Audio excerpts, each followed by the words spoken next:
정봉주의 정치쇼. 안녕하세요. 70억 분의 1의 사나이 마성의 중독성 대체 불가 정봉주의 정치쇼 정봉주입니다. 자, 문재인 대통령 미국 떠났습니다. 오늘 저녁 문재인 대통령과 트럼프 대통령 처음으로 상견례하는 한미 정상회담. 한반도 정세에 큰 영향을 미치는 분수령이 될지 안 될지 궁금하시죠? 그럼 채널 고정하고 지금부터 1시간 동안 쫙 갑니다. 잠시 후 외교 통일 분야 최고수를 모신 특별 초대석. 정치 1도 모르는 분들, 외교 1도 모르는 분들, 통일 1도 모르는 분들 정치 구단으로 만들어드리는 정봉주의 정치쇼 103.5MHz SBS 러브 FM. 자, 법적으로 돈 되는 분들, 돈 내도 감옥 안 가는 분들, 우리들의 영원한 친구 스폰서. 저는 광고 듣고 오겠습니다. 정봉주의 정치쇼 1부 시작하겠습니다. 자, 1부 특별 초대석이죠. 지금 잠시 뒤에 벌어질 한미 정상회담. 문재인 대통령과 트럼프 대통령이 어떤 결과를 만들어낼지. 자, 가보지 않고도 정확하게 쪽집게처럼 여러분께 말씀해 드리실 분이 지금 나와 계십니다. 자, 이력이 어마어마합니다. 외교학을 전공한 정치학 박사이자 김대중 정부 노무현 정부 연속해서 통일부 장관을 역임하신 통일부 출신의 첫 통일부 장관. 총 99회, 아깝네요. 100회를 했어야 되는데. 남북회담에 직접 관여하셨고 남북 합의서 67건의 협상 실무자면 최종 책임자로 참여하신 외교 통일 분야 고수 중에 고수 정세현 전 통일부 장관님 자리하셨습니다. 네. 안녕하세요, 장관님. 예, 안녕하세요. 예. 얘 너무 물론 이력이 휘황찬란하긴 하지만 휘황찬란하기는 너무 우리 작가분들 휘황찬란하기는 무슨 우리는 자문료도 받아본 적이 없는 경력이요. 그게. 자문료 한 16억 정도 받아야지 이게. 통일부는 진짜 그런 거 없어요. 예. 자, 정세현 장관님 모시고 정세현 장관님께서 말씀하시는 그대로 정상회담은 이루어집니다. 여러분들도 참여해 주시기 바라겠습니다. 샵 1035 단문 50원 장문 100원의 유료 문자 고릴라로도 참여가 가능합니다. 자, 이희준님 벌써 문자 들어왔습니다. 와, 오늘도 반가운 분이 나오셨네요. 장관님 알아보시는 분들 문자 보내주시기 바라겠습니다. 여러분들의 참여 문자는 봉도사도 춤추게 한다. 하하. 청취자의 문자는 정세현 장관님도 춤추게 한다. 문자 보내주시기 바라겠습니다. 장관님하고 인터뷰하면 늘 즐거워요, 저는. 예. 예. 지금 오늘 저녁에 이제 환영 만찬. 예, 예. 장관님 눈에는 쫙 보이시죠, 이제 앞으로 펼쳐질 일이. 아이, 내가 무슨 뭐 투시력을 가지고 있는 사람도 아니고, 그러나 그동안에 미국 쪽에서 나왔던 얘기, 예. 또 우리 쪽에서 나왔던 얘기들을 잘 정리하면 이번 정상회담이 어떻게 마무리될 것인지 다는 못 맞히지만 비슷한 언저리는 좀 건드릴 수 있겠죠. 예. 네. 부부 동반 만찬 환영 만찬이다. 그럼 원래 정상회기 할 때는 영부인도 다 같이 동행하게 돼 있고, 예. 미국에서는 당연히 부부 동반 만찬이죠. 예. 네. 대통령하고 가면서 이제 예상 질문들, 예상 사항들 시뮬레이션을 뭐 일정도 없이 쫙 준비를 했을 거 아니에요. 그렇죠. 예. 그만큼 이번 정상회담 중요하지 않나요? 근데 모든 정상회담은 사전에 그런 일종의 모의 회담이라고 그럴까 예행 연습을 해야 됩니다. 예. 남북 정상회담 때도 마찬가지고. 그러니까 한미 정상회담을 앞두고 더구나 지금 문재인 대통령으로서는 첫 한미 정상회담 아니에요. 예. 또 우리나라 외교라고 그럴까 안보와 관련해서 미국과의 관계가 가장 중요한 부분이기 때문에 그렇죠.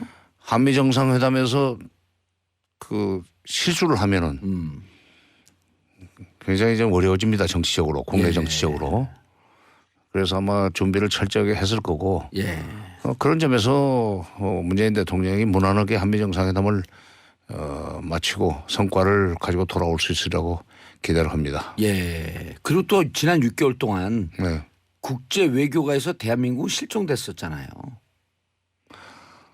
박근혜 대통령 때문에 그런 거지. 그러니까요. 예. 그리고 그 탄핵 이후로 정확하게 보니까 대통령 선거까지 6개월 걸렸거든요.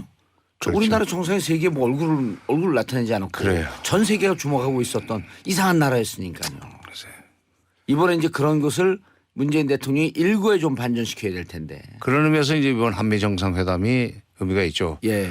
아까 이제 정 의원 말씀하신 대로 6개월 동안 국제사회 특히 외교가에서 보이지 않았던 소위 그 리퍼블릭 오브 코리아 대한민국이 드디어 이제 외교계에 복귀하는 그런 이제 행사가 바로 한미 정상회담이죠. 예. 5월 10일 취임 이후에 지난 몇 개월 동안 근 한 50일 동안 국내 정책 대통령은 이런 거네. 심지어는 SNS상에 돈 안 들이고 복지 국가로 이민 온 것 같습니다. 대통령이 잘하니까 미세먼지도 없어졌어요. 이럴 정도로 국내 정치 잘했거든요. 그리고 지금도 지지율이 70% 중반대. 평상시에 잘 알고 계시잖아요. 문재인 대통령에 대해서.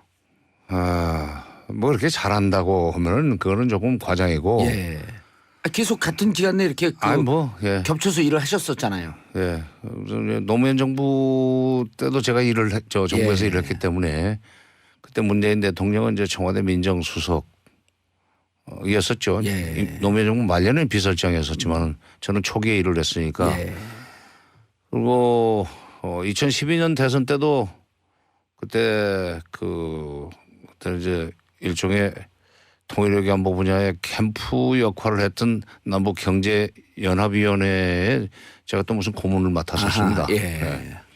그리고 이번 대선 때도 10년의 힘위원회라는데 이제 김대중 정부와 노무현 정부의 장차관 출신 한 60, 70명이 모였던 10년의 힘위원회라는 정책자문단에 내가 또 위원장으로 일을 하면서 새 정부 취임 이후에 통일외교안보를 어떤 식으로 끌고 나가야 될지 이제 자문하는 역할을 했었지만 그렇게 뭐 가깝다 친하다는 얘기를 하기는 좀 그런 사람입니다. 원래 우리가 정치인들하고는 그렇게 잘 사귀지를 못해요. 문재인 대통령이 엄밀하게 보면 정치인은 아니잖아요. 안 한다고 막 양사까지 도망간 거로 이리 오세요 그러고 끄집어 나온 거니까. 그래도 자관 국회의원 선거에 당선이 됐고 대통령 선거에 당선이 됐으니까 선거를 치러서 당선된다는 것은 보통 능력을 가지고는 안 되는 것 같아요. 저는 선거직 출신이지만 선출직 출신이지만은 선거를 견뎌낸 사람들은 저는 좀 달리 봅니다. 알겠습니다. 협상력이 탁월한 것 같아. 그래서 나는 이번에 정상회담에서도 조용해 보이지만은 협상력을 발휘해서 잘 한미 관계를 잘 조율해놓고 조율하고 돌아오실 거라고 봐요. 저희는 깜짝 놀란 게 대통령 선거 직전에 타임지에서 문재인 대통령의 사진을 했는데 평상시 온화한 모습이 아니라 아주 결단력 있는 좀 무서워 보이는 사진을 냈거든요. 그러면서 그 타이틀이 뭐냐면 Negotiator, 협상가. 근데 그 얼굴이요. 5.18 광주항쟁 그 추도사를 읽을 때 기념사를 읽을 때 그 표정이 그대로 나오는 걸 보고 이 진짜 포토그래퍼 사진사가 정말 정확하게 봤구나. 근데 타임즈에서 왜 니고시에이터라고 하는 표현을 썼을까? 그런 모습이 잘 안 보였었는데 왜 그런 것 같아요? 글쎄요. 협상가로서의 뭐 면모를 봤던 거 아니에요? 타임지 기자가 그런 걸 꿰뚫어 봤던 거겠죠. 이번에도 이제 결국은 그래서 웃으면서 가만 보면 이제 표정은 항상 남의 말을 들을 때 아주 눈을 똑바로 크게 뜨고 빙긋이 웃으면서 이 얘기를 듣는데 그러면서도 뭐라 그럴까 핵심은 다 정리를 해가지고 자기 얘기를 내놓을 때 보면은 할 말 다 하는 그런 그 모습이 있으니까 아마 협상가다. 그리고 자기가 협상을 통해서 얻어내야 될 목표는 반드시 끌어내더라 하는 그런 그 기록을 어디서 찾았겠죠. 알겠습니다. 자, 장관님 나오시니까 엄청난 지지 문자가 쏟아지고 있습니다. 그런데 외모 얘기가 제일 많아요. 네. 박고님, 정세현 장관님 얼굴 목소리 묵직하니 좋아요. 2494님, 장관님 반갑습니다. 의정부 시민으로서 뿌듯합니다. 게다가 잘생기셨어요. 멋짐. 자, 김도현님, 협상의 달인 장관님 멋져요. 9535님, 정세현 장관님 존경합니다. 김범수님, 봉도사님과 정도사님의 한미 정상회담 돗자리 콜라보 기대됩니다. 김범수님, 멋쟁이 정세현 장관님 오셨네요. 반가. 난리가 났어요 지금. 박성재님, 오 대단한 분이 나오셨네. 오선영님, 목소리 많이 들어본 분이네요. 크크. 보라로 얼굴을 확인합니다. 미국과 정상회담에서 미국이 원하는 건 뭘까요? 미국이 원하는 것은 일단 그 한미동맹이라고는 그 명분을 내걸고 예. 동아시아에서 미국의 헤게모니를 유지하는데 한국이 협조하기를 바라는 그럴 겁니다. 예. 우선 첫째 외교안보 차원에서는. 예. 두 번째 지금 트럼프 대통령한테는 통상 문제가 또는 경제 문제가 중요하잖아요. 예. 한미 FTA는 재협상하겠다는 걸 후보 시절부터 얘기를 했기 때문에 그 얘기가 이번에 나올지 안 나올지 그건 모르지만 그 한미 FTA 재협상을 위한 소위 밑자리는 최소한도 깔으리라고 생각합니다. 예. 그러니까 경제적으로 이득을 취해야 되겠다. 그다음에 외교안보적으로 동아시아에서 한국의 협조를 얻어서 중국을 압박해 들어가는데 유리한 고지를 점령해야 되겠다 하는 그 두 가지 목적을 가지고 있다고 봅니다. 예. 한국의 협조를 끌어낸다. 그럼 우리가 그래서 이런 표현까지 썼어요. 한미 동맹이라고 하지 않고 위대한 한미 동맹이다. 미국 측 입장에서요. 글쎄요. 말 속에 그 참 칼이 들어있다고 그러지 않습니까? 예. 말 속에 칼이 들어있다고 위대한이라는 단어가 듣기 좋은 말이죠. 예. 그러나 그 위대한이라는 한미 동맹이라는 표현 속에는 우리의 책임을 강조하고. 그렇죠. 책임을 강조하고 미국의 그 요구를 될 수 있으면 많이 받아들여라. 예. 동맹은 위대하다. 위대한 동맹을 훼손하지 말라는 그런 무언의 일종의 이 압력이 그 단어 속에 들어있다고 생각합니다. 참 좀 겁나네요. 예. 그렇게 오랫동안 그 한미 간 남북 간 관계 협상을 오랫동안 하셨어도 이렇게 정상회담 두면 직접 장관님이 참여한 것처럼 이렇게 좀 떨리죠. 국민들은 그 도리로서 긴장하고 지켜봐야죠. 예. 우리 측에서 원하는 수준 맥시멈 미니멈. 이번 이번 한미동맹 그 협상에서 맥시멈 어디까지 가고 미니멈은 이 정도 선이 밀리면 안 되겠다. 이번에 한미 정상회담에서 우리 대통령이 뭐 받아낸다고 그럴까 그 한미 정상 간에 합의를 했으면 좋겠다는 부분이 있습니다. 예.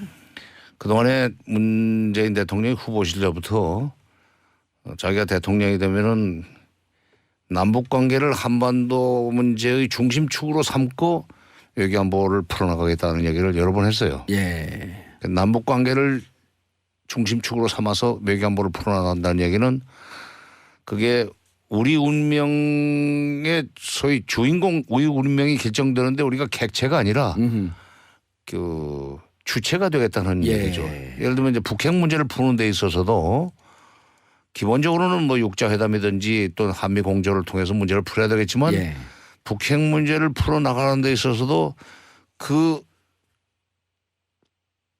단초를 연다고 그럴까 그 출발점을 여는데 열어나가는데 우리가 좀 상황을 주도해야 되겠다 하는 그런 얘기죠. 객체에서 주체로. 객체에서 주체로. 그러려면 이제 남북관계를 먼저 북핵 문제 해결 과정보다도 남북관계 개선 과정을 반발짝 정도 앞서 나가야 됩니다. 남북관계가 반발짝 정도 앞서가야 된다. 너무 앞서면 또 미국도 반발을 하고 우리 국내에서 거의 그 대북 적대 의식이 강한 분들이 반발을 해요. 그건 이제 과거의 경험을 보면 그렇습니다.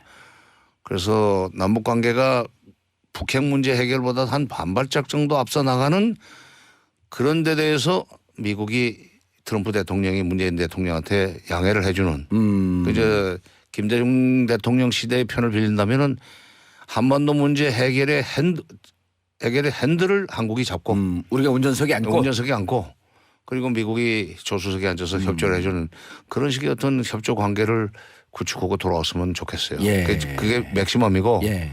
미니멈은 미국이 앞서가는데 우리를 따돌리고 북한하고 먼저 미국이 협상을 하거나 판을 짜놓는 그런 상황은 최소한도 피해야 되지 않겠는가. 예. 그러니까 우리도 알게 미국 관계가 미국 간의 대화가 시작이 되고 그것은 실시간으로 우리한테 정보가 제공되는 그런 정도의 협조 관계 이거는 구축하고 돌아가야 되지 않나. 그러니까요. 우리가 그 탄핵 와중에 있을 때 미국과 북한이 비공개적으로 1년 동안 협상을 하고 있었다. 이러면서 우리가 왕따 되는 관계가 되면 안 되겠다. 그렇죠. 예. 그 이제 과거에는 통미봉남이라고 그랬습니다. 예. 지금 뭐 코리아 패싱이라는 얘기하는데 그 콩글리시라면서요? 그럼 콩글리시죠. 예. 코리아 패싱. 그래도 콩글리시가 가끔은 더 알아듣기 쉽지. 예. 정확한 표현은 콜드 숄더링, 어깨를 차게 만든다는데 이거보다 코리아 패싱이 더 듣기가 편해요. 알겠습니다. 지금 여러분들께서는 대한민국 최고의 협상의 달인 정세현 장관님과 함께하고 계십니다. 자, 샵 1035 단문 50원 장문 100원으로 문자 참여 부탁하겠습니다. 이희주님. 뭘 해도 국익에 도움이 되게 알아서 잘하실 거라 봅니다. 언론에서 난도질만 안 한다면요. 이야, 이분 정답이네. 장관님, 근데요.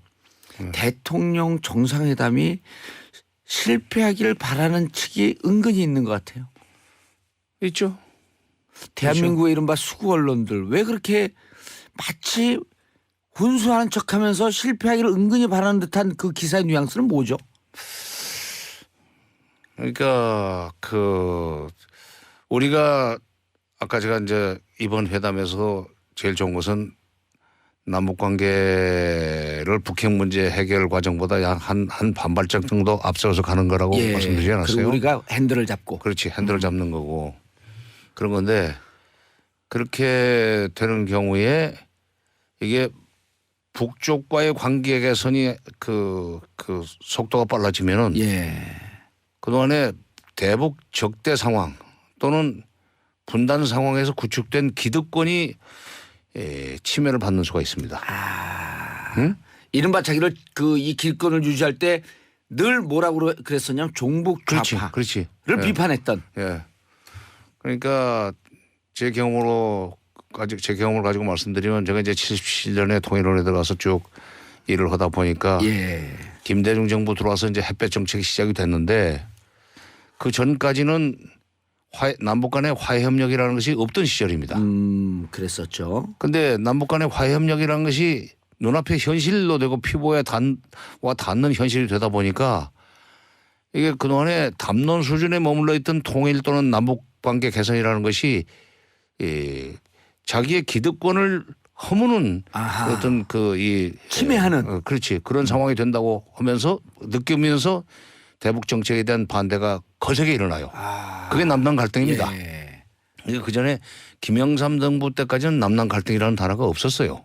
그랬었죠. 대북 정책이 그냥 말로는 있었지만은 추상이었었는데 추상적이었지. 그런데 그 정책의 결과가 현실로 나타나니까 뭐 평양을 막 가고 금강산 관광이 시작이 되고 이렇게 되면서 북쪽 사람들을 만나고 온 사람들이 북한도 사람이 살고 있더라. 얼굴이 새빨갛고 뿔이나 있어야 되는데 그냥 멀쩡한 사람들이거든. 그러니까 반북 또는 대북 적대를 전제로 해서 구축된 기득권들이라는 게 있어요. 뭐 반공단체 그다음에 또 여러 가지 사실은 방위산업이라는 것도 대북 적대 관계가 계속 이 방산 비리라는 것도 대북 적대 관계가 유지가 될 때 이게 이 무기 증강으로 막 나가야 되고 무기 수입이 늘어나고 그러면서 거기서 이제 일자리도 생기고 그렇기 때문에 남북 관계가 개선되는 것을 싫어하는 사람들이 있습니다. 또 한국이 남북 관계를 북핵 문제를 푸는 데서 주도적인 역할을 한다는 것 자체가 남북 관계 개선을 전제로 하는 거기 때문에 그럴 경우에 분단 체제에서 구축된 기득권이 분단 체제. 그런 분들은 뭐 여러 가지 복잡한 거 다 빼고 나서 뭐 이번 회담이 너무 잘 되면 곤란하지 않느냐 그런 생각하는 사람이 있을 겁니다. 그래서 문정인 특보의 얘기를 갖고 그렇게 그렇지. 난도질을 해놨나요? 바로 그거예요. 바로 그거예요. 문정인 특보에 대해서 애국자다 틀린 말 하나도 없다. 네. 장관님께서 계속 그렇게 말씀하셨거든요. 아니 글쎄 뭐 그것이 또 뉴스거리가 됐던데. 예. 문재인 교수하고는 뭐 평소에도 이 생각을 같이 하는 부분이 있고 대화도 많이 해서 미국 가서 그 한 얘기를 들으면서 우리 평소에 했던 얘기예요. 그게. 그럼 또 미국의 보수적인 그런 전직 국무부 장관, 국방부 장관 이런 분들이 하던 얘기더라고요. 그렇죠. 그러니까 그 우리 언론들만 여기서 보수 언론만 난리를 쳤지 미국에서도 그게 뉴스가 안 돼, 보도가 안 되는 얘기입니다. 아하. 현지에서는. 예. 그 후에 이제 문정인 교수가 돌아온 뒤에 뭐 미국의 국회의원 뭐 이런 사람들이 장관님 예. 정말 죄송합니다. 예. 2부에서 광고를 듣고 계속 가야 될 것 같은데요. 자, 정세현 장관님과 2부에 다시 찾아뵙겠습니다. 광고 듣고 채널 고정. 정봉주의 정치쇼 2부 들어가겠습니다. 지금 여러분들께서는 대한민국 최고의 협상가 전 통일부 장관 정세현 장관님과 함께하고 계십니다. 자, 여러분도 함께 참여하셔야죠. 샵 1035 단문 50원 장문 100원 유료 문자입니다. 장관님 오늘 나오시니까 장관님 팬들이 난 이렇게 많은 줄 몰랐네. 난리가 났어요.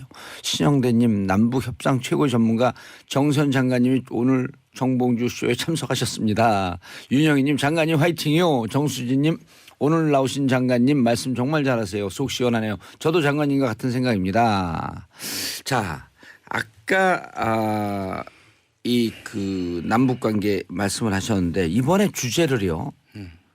정상회담에서 어떻게 합니까? 주제를 아주 디테일하게 다루나요? 아니면은 좀 이렇게 큰 총론만 얘기를 하나요? 총론만 얘기를 해야죠. 그리고 현실적으로 지금 미국이 총론만 얘기할 수밖에 없는 상황입니다. 왜냐하면 미국의 지금 국무부 장관. 예, 국무부라고 하면 이제 우리로 하면 외교부. 외교부죠. 예. 그다음에 부장관. 거기는 또 부장관이 있고 차관이 있어요. 아하. 그 밑에 이제 차관보들이 있는데 차관보들이 지역 담당 차관보들이죠. 예. 우리 이제 해당은 동아태 차관보인데 동아태 차관보도 아직 지명도 못했습니다. 청문회는 그만두고.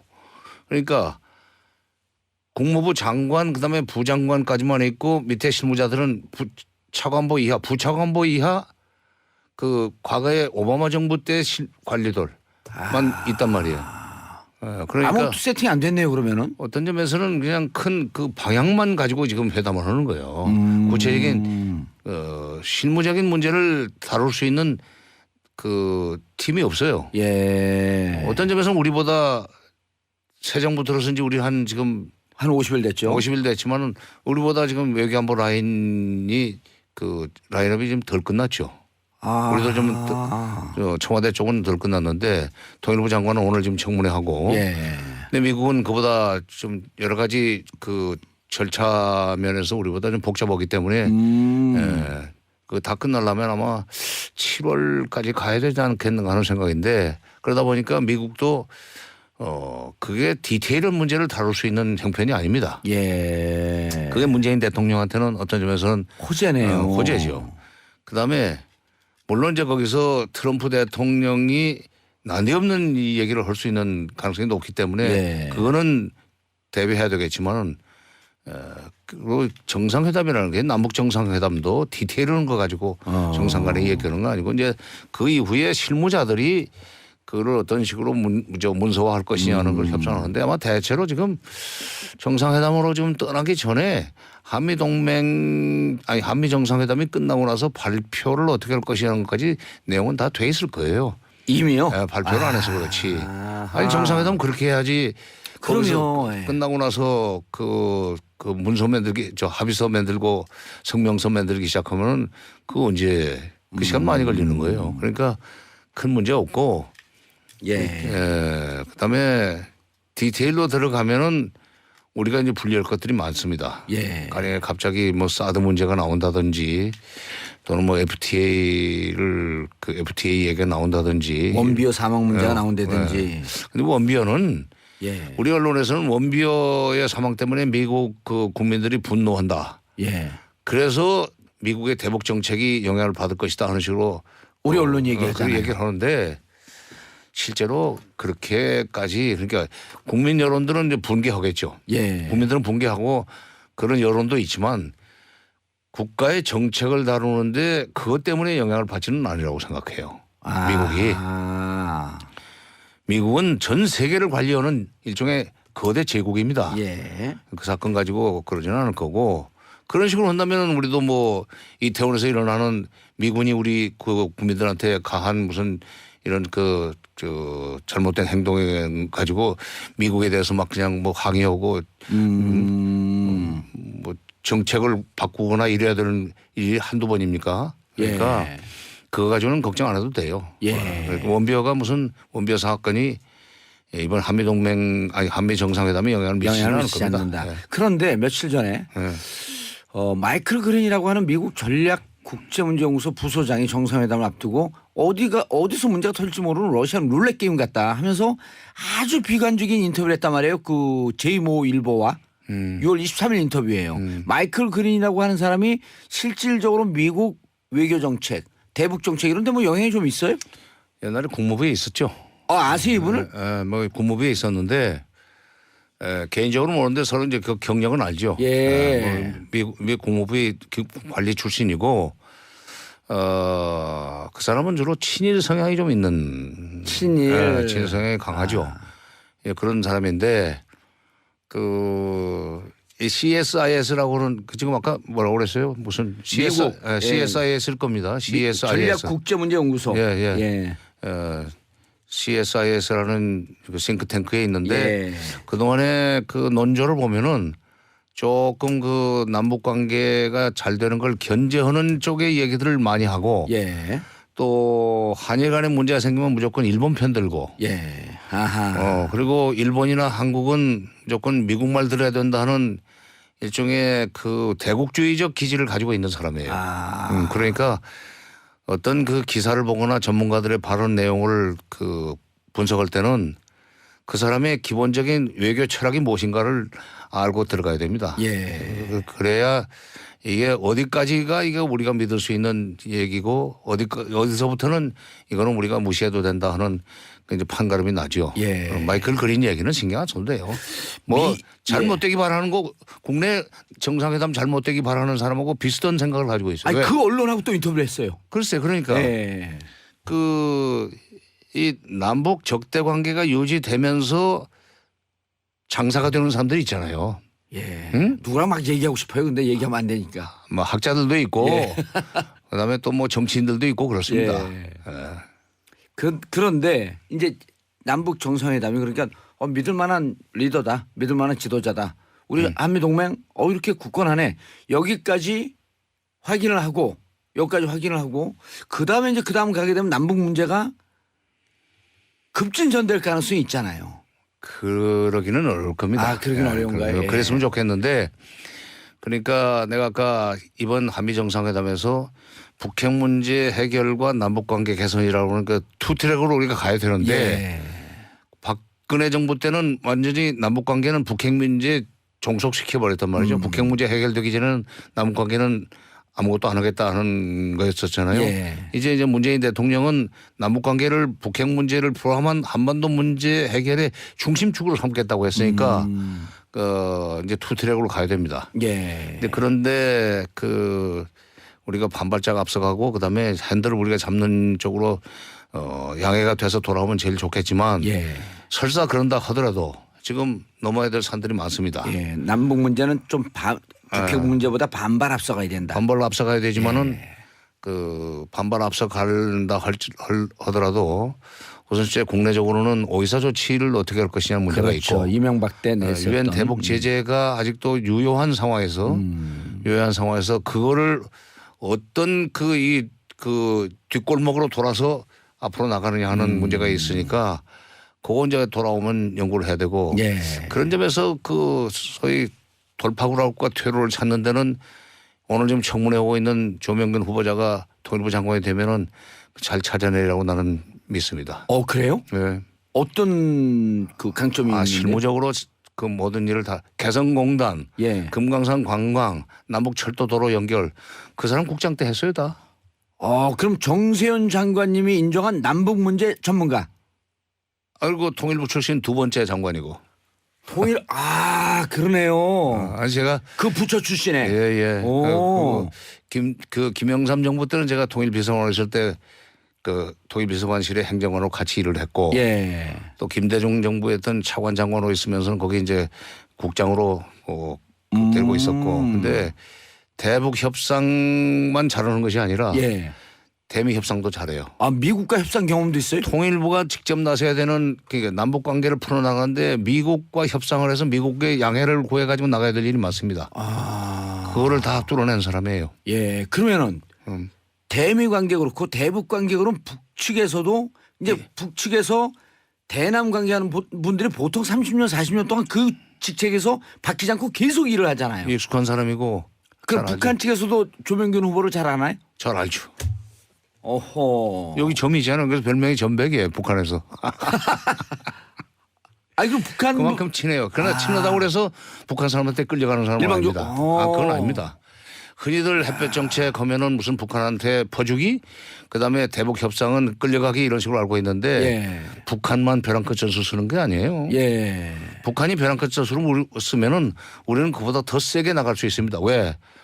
우리가 어떤 점에서는 북한을 도와주는 입장이기 때문에 그걸 레버리지로 삼아가지고 오히려 우리가 받아낼 것을 받아냈음에도 불구하고 우리 국민들이 되게 우리가 북한을 못 이긴다. 북한을 어떻게 당하게 했느냐 하는 식으로 그 일종의 편견을 가지고 있죠. 예. 근데 내가 조명균 후보자 얘기가 너무 길게 나오면 곤란하지만 예.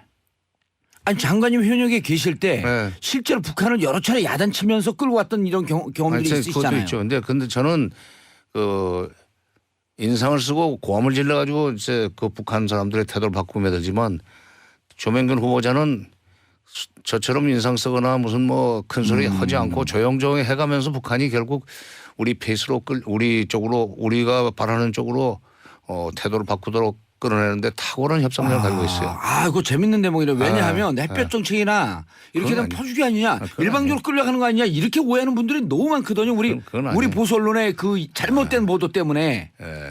그것만 나중에 따로 햇볕 정책이 과연 퍼주기였는가, 예. 끌려다니기였는가. 그것만 가지고 한 시간 앞으로 한 번 더 합시다. 예. 아니 그거는 진짜 짚고 넘어가야 돼. 통계만 봐도 예. 이게 이제 그 퍼주기였다라고 하는데 그냥 일방적으로 지원하는 거 말고 교류협력 그 비용까지도 포함되는데 그렇게 보면 이명박 대통령 때가 제일 많아요. 그렇지. 예. 그러니까 아니 내가 뭐 이거 그것까지 간섭할 일은 아니지만 예.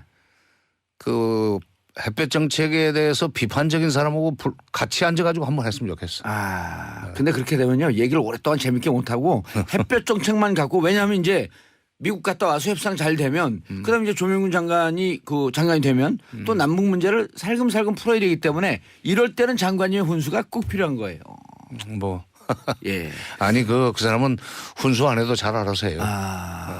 그런데 이제 아까 우리가 마이크를 그린 얘기하다가 그분이 인터뷰할 때 이런 얘기를 했어요. 트럼프 대통령이 어떤 행동을 할지 예측하기 어렵다. 이분이 뭐 아직 그 싱크탱크에 있으면서 트럼프 대통령하고 친한지 안 친한지 잘 모르겠지만 그런데 과거 DJ가 부시에게 했던 것처럼 문재인 대통령이 트럼프를 남북 문제나 한미 문제에서 가르치려 하면 안 된다. 문재인 대통령 캐릭터는 그런 캐릭터가 아닌데요.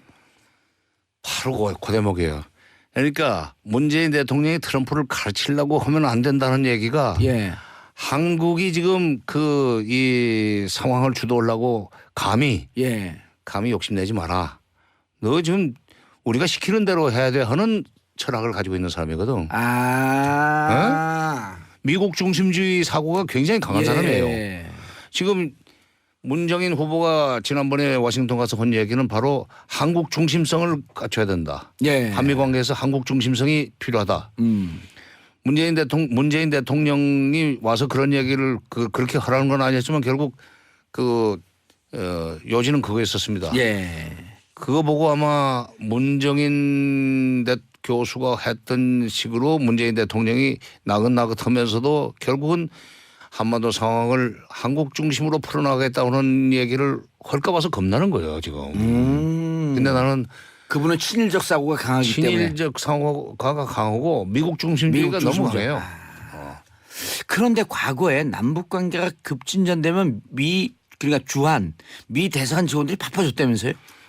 그래요. 아니 이제 내가 뭐 장관 시절에는 뭐 별로 그런 경험이 없지만 80년대 초에 그 11.6 나고 나서 북쪽이 먼저 남북 대화를 제안했었습니다. 겁나니까. 왜냐하면 신군부가 이제 집권을 했는데 군인들이 집권하면 60년 그 5.16 후에 61년인가 61년 5.16 때도 북한이 겁을 냈었어요. 군이 집권을 하면 이제 뭐 군사적으로 북한한테 왜냐하면 공격적인 행위를 할 수 있다고 생각하는 거죠. 그런데 북한이 먼저 제안을 하는 회담이 해서 이제 받아가지고 회담이 열렸을 때 미국 대사관에 있는 사람들이 통일원이죠 그때는. 통일원에 있는 사람들하고 밥 먹자고 그러고 그래서 이제 우리는 뭐 나쁠 거 없으니까 가서 만났는데 여러 번 만났지. 질문의 요지는 그거야. 이번에 당신네들 만나가지고 무슨 합의서 나오는 거 아니냐. 그러면서 남북이 급진전으로 가까워질까 봐 걱정을 하는 거네요. 그런 거 있더라고. 그래서 이게 참 미국 사람들이 그 가지고 있는 남북관계 관이라고 그럴까 그 통일관이라는 것이 이게 드러나더라고요. 적당히 남북이 적대적으로 그렇지. 있으면서 자기들의 역할이 좀 있어야 되겠다. 그렇죠. 그러면서 경우에 따라서는 또 중국에 근무하고 있는 뭐 이 외교관을 불러내 가지고 휴가차 왔다고 그러면서 그들을 만나게 해서 너희들이 아무리 해봐도 결국 중국하고 그 미국의 허락을 받지 않으면은 아무것도 할 수 없다는 식의 이제 뭐 이 메시지를 던지고 그래서 그때 우리는 참 매우 기분 나빴지. 기분 나쁘면서 이러기 때문에도 이게 통일부가 정신 차려야 되고 특히 우리 외교부가 좀 정신을 차려야 된다. 그런 생각을 많이 했었죠. 이번에 마이클 그린 얘기도 이게 한반도 상황을 미국이 계속 주도해야지 한국이 주도하려고 하면은 복잡해. 우리 일거리 없어져. 이런 얘기죠. 그럼 이제 그런 맥락에서 지금 여전히 많은 사람들이 이제 불안해하고 있는 게 한 언론에서 이런 표현을 썼어요. 미국이 경로했다. 그 사실관계 확인도 안 되는 거거든요. 문재인 대표 발언하고 그러면서 어찌 보면 상황을 미국 화나게 하지 마. 미국이 시킨 대로 그대로 해. 라고 하는 그런 논조가 그 마이클 그린이라고 하는 사람하고 똑같은 생각을 갖고 있는 이쪽에 기득권층이 있거든요. 맞아요. 그래서 제가 어떤 팟캐스트 방송에 나가서 트럼프 뭐 아무리 미국 대통령이지만 그 사람이 경로면 뭐 어쩔 건데. 아니 남의 나라 일과 관련해서 또는 외교 문제에 있어서 화낼 일이 한두 번인가. 그런데 그거를 트럼프가 문정인 교수의 발언에 대해서 경로했다는 얘기가 아니라 북한이 이제 어떤 행동을 취한 데 대해서 경로했다는 얘기죠. 북한에 대해서 경로했다는 거를 마치 문재인 교수 발언에 대해서 경로한 것처럼 이상하게 그걸 모아서 분위기를 잡아갔죠. 그래서 내가 그런 얘기를 했어요. 이게 우리나라 사람들의 대미관이 문제예요 지금. 응? 마치 조선 왕조 시대에 전하께서 경로하셨다는 얘기를 한 것처럼 잘못된 거지. 뭐 트럼프 대통령이 경로하면은 우리 문재인 대통령도 경로할 수 있어야 돼. 해야지 같이. 그러나 이제 이번 정상회담에서는 그래서는 안 되고. 양측이 이번에는 좀 우정을 다지는. 그럼요. 서로 신뢰를 확인하는. 어떤 점에서는 문재인 대통령으로서는 좀 최초의 일종의 그 외교학에서는 인사외교라고 합니다. 서로 이제 인사하는 수인사하는 외교니까 자리이기 때문에 그렇게 디테일한 얘기할 것도 없고 진짜 좋은 얘기하고 돌아오면 되고 특히 미국에서 나쁜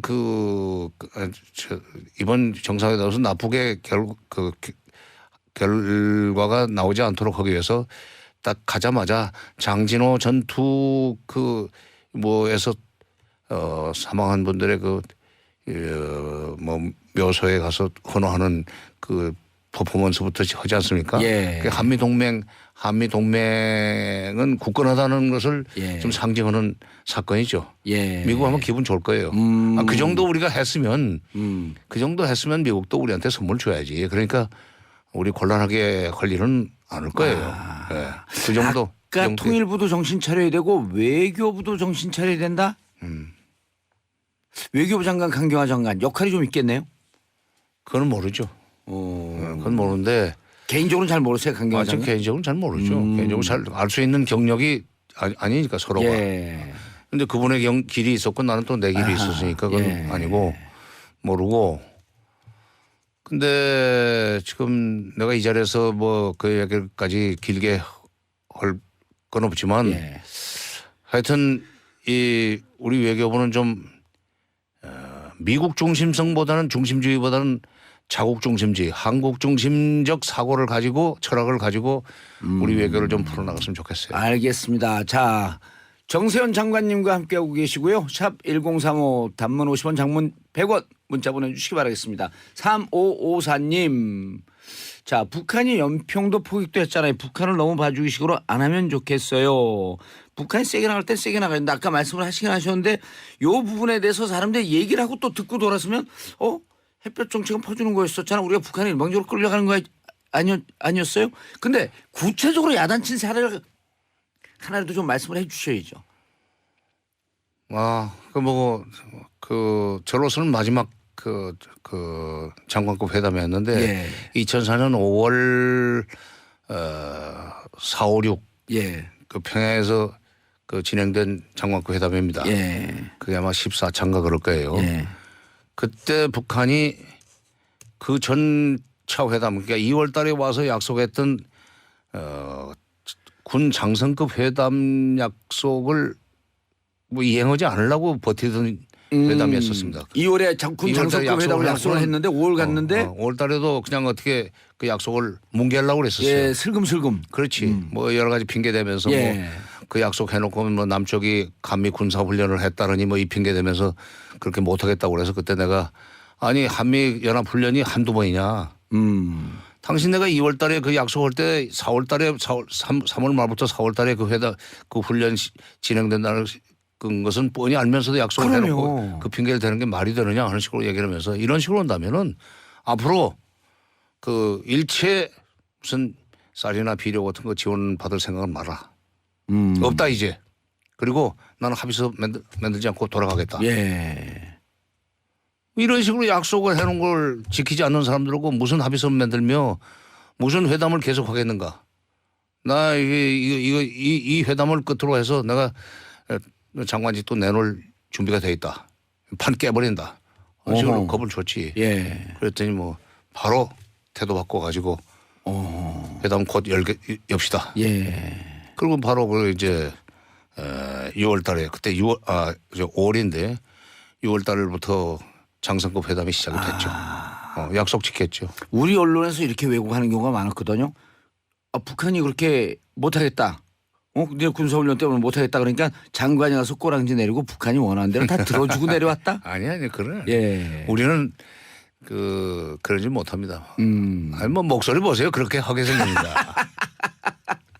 자, 김윤선님 오늘 방송 너무너무 좋습니다. 일주일에 한 번씩 나라의 큰 어르신들 나오셔서 국민들의 정신건강을 위해 믿음직한 좋은 말씀 해주시는 고정 코너 강추요. 알겠습니다. 자, 장관님 해안을 좀 주세요. 잠깐 시간 얼마 안 남았는데 사드 어떻게 해야 됩니까? 사드 이게 이제 한미 문제뿐만 아니라 남남 갈등이 됐거든요. 그렇지. 남남 갈등 문제죠. 일단 환경 평가는 법적으로 하고 예. 그다음에 문재인 대통령이 후보 시절에 사드 문제는 차기 정부로 넘기라고 그랬어요. 예. 모든 법적 절차를 다 밟겠다고 그랬으니까 예. 국회 비준 동의도 받아야죠.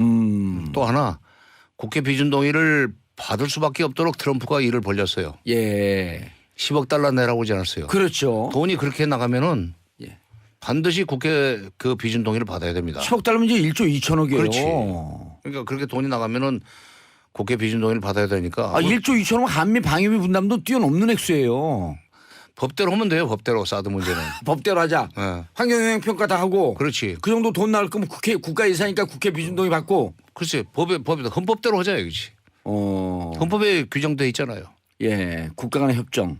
아니 그래서 국민의 경제적 그 부담을 주거나 예. 안보상의 이 문제일 경우에 문제를 야기할 수 있는 내용 안보와 관련된 내용은 모든 조약에 대해서 합의서에 대해서 국회 비준 동의를 받게 돼 있습니다. 예. 법대로 하자 이거야. 법대로. 박근혜 정부에서는 법대로 안 했기 때문에 지금 이것이 일이 여기까지 진전돼 가지고 예. 참 되돌리기 어렵게 됐지만은 예. 이제 법대로 하면 됩니다. 알겠습니다. 장관님 잠깐 얘기했는데 1시간 지나갔어요. 아하. 이제 인사하시고요. 다음에 햇볕 정책 갖고 한 번 더 나오시죠. 예. 예, 지금까지 정세현 장관님과 함께 한미 정상회담에 대해서 말씀 나눠봤습니다. 저는 3부에서 다시 돌아오겠습니다.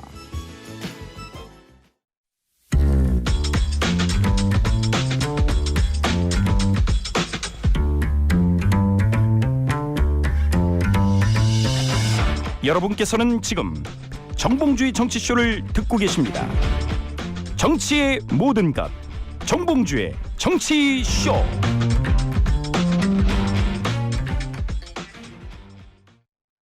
거지. 정봉주의 정치쇼 3부 들어가겠습니다. 3부는 뭔가요? 뭐 우리 그 청취자분들에게 좀 도움이 되는 생활 민주주의. 그렇죠? 네, 그렇습니다. 제가 소개하기 전에 끼지 말라 그랬죠. 저한테 여쭤보셨잖아요. 낚였어요. 예, 생활 민주주의, 소비자 예, 민주주의. 자, 더 이상의 호구로 살지 않겠다. 두드려라 그러면 돌려받을 것이다. 자, 권리장전. 그렇죠? 예. 이름하여 권리장전. 시민 권리장전. 이거 누가 만든 줄 아세요, 이 말? 우리 얘기하다 그때 만들지 않았나? 그 안진걸 씨 아니었었나? 어쨌든 참여연대 안진걸 사무처장님 나오셨습니다. 예, 길거리 적폐 세력이라는 비난에도 불구하고 아하. 여전히 시민들과 소비자들과 함께 거리에 서 있는 안진걸입니다. 예, 시민들의 권리를 찾아주기 위해서 예, 맞습니다. 오늘 코너가 권리장전 코너예요. 예. 자, 우리 권리장전을 법적으로 서포트할 얼굴 말고 가진 게 없다. 아이고.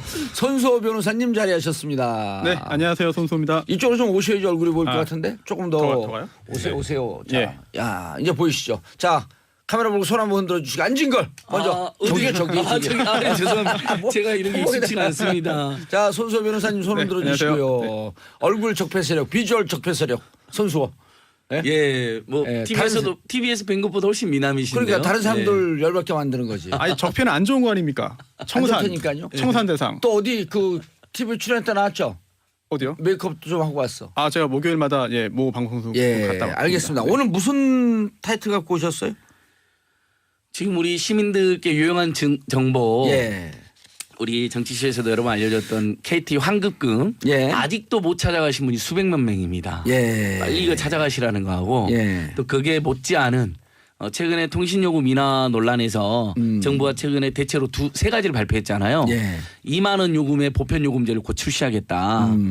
그리고 두 번째가 선택 약정 할인 제도에서 선택 약정 할인율이 지금 20%인데 25% 상향하겠다. 예. 그리고 세 번째 알뜰폰을 아주 활성화하겠다는 거거든요. 그러니까 알뜰 통신 활성화해서 더 저렴하게. 자, 오늘 그게 메인 예. 주제는 아니죠. 그게 메인 주제는 아니지만 예. 그 정보는 오늘 꼭 드려야 됩니다. 우리 아하. 정봉주의 정치쇼가 드리는 아주 유용한 정보. 그렇죠. 그래서 예. 일단 그 얘기를 조금 정리하면 자, KT를 쓰시는 분들 보험료를 내면서 부가세를 안 내도 되는데 그렇습니다. 부가세까지 같이 받았어요. 그 돈이 자그마치 606원. 예, 천만 여기서 명, 600억. 예, 988만 명. 예. 1000만 명 조금 안 되죠.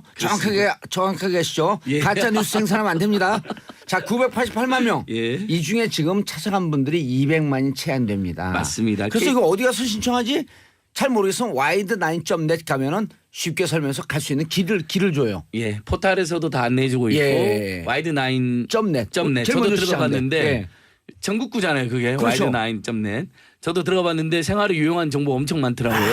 참 좋더라고요. 알겠습니다. 자, 오늘 갖고 온 주제는 근데 전기요금 반환? 이 소송에서 이겼다? 네. 근데 손수호 변호사가 한 건 네. 아니죠, 이건. 곽상? 네, 그 노무현 전 대통령의 사위로 또 유명하죠. 어허. 네. 그 곽상은 변호사님. 곽상언. 네. 오. 그동안 소송을 그 여러 곳에 제기했어요. 그런데 예. 그동안 작년에만 해도 계속 패소했는데 지금까지 한 소송이 총 네. 7개인데 네. 6개 패소하다 7번째 첫 승리. 네, 이번에 이겼습니다. 물론 예. 1심이기 때문에 확정은 아닙니다만 큰 의미가 있는 것이고요. 예. 이제 앞으로 어떻게 될지 좀 계속 지켜봐야 되는 상황이죠. 예. 안 처장님 무슨 네. 내용이죠? 무슨 내용으로 소송을 한 거예요? 그 전기세 누진제 예. 그 때문에 작년 여름에 큰 파동이 있었잖아요. 그렇죠. 조금 식구들이 많은 집에서 예. 너무 더워서 에어컨 좀 썼더니 전기료가 30만 원, 40만 원 나왔다. 폭탄이 터졌다. 알고 봤더니 가난한 집들은 다 누진제를 적용하는데 전기 요금에 실제 전기 사용량 50%가 넘는 산업용이라든지 상업용은 누진제를 적용하지 않더라. 예. 이런 게 이제 밝혀지면서 뭐 국민들 여론이 들끓었었습니다. 그래서 상업용과 산업용. 산업용이 이제 대부분 전기 사용량을 차지하는데 그렇죠. 한 60, 70%. 예, 그러니까 이러면 대기업들이 재벌들이 펑펑 쓰는 밤에 가보면 그 24시간 불 켜는 빌딩도 많잖아요. 예. 이런 데는 누진세를 별로 적용 안 하면서 그건 산업용이에요? 예, 산업용이거나 또는 상업용이거나. 예, 상업용으로 적용되는 거죠. 아하. 이런 것은 적용 안 하면서 가정용이 11단계인가 그래가지고 누진제를 엄청 복잡하게 해놨습니다. 그래서 진짜 실제로 30만 원, 40만 원 나온 분들이 많았어요. 그래서 저도 그렇게 나오는데 저는 당연히 그렇게 나오는 줄 알았어요. 그러니까 이제 제가 기본적으로는 전기를 아껴 쓰는 게 맞고 예. 전기 요금이 저렴한 것도 맞습니다. 상대적으로 외국에 비해서 그렇다고 해서 그 누진세의 책임을 가정 서민 가정 중산층 가정에만 떠넘기는 건 맞지 않다는 논리가 있었고 그래서 곽상은 변호사님 소송인데 계속 치다가 부잣집 가정에도 일단 누진제가 있긴 있죠. 다 있죠. 가정용은 다 적용이 된 가정용은 다. 겁니다. 예. 아하. 그래서 거기에 대한 문제 제기가 들끓어서 소송이 예. 있었고 이번에 이제 승소 소식이 처음으로 들려온 것입니다. 음. 그래서 1인당 뭐 작게는 몇천 원에서 많게는 몇백만 원까지 돌려받는 것으로 지금 추정되고 있습니다. 경기도에서 외국 기업 유치했다. 그래서 봤더니 중국 기업이 들어왔어요. 예. 그 중국 기업이 왜 들어왔지? 그때 중국보다 우리나라 산업용 상업용 전기가 싸서 예. 여기서 사업하는 게 훨씬 더 유리하다. 한국이 다른 여건 없는데 전기가 싸서.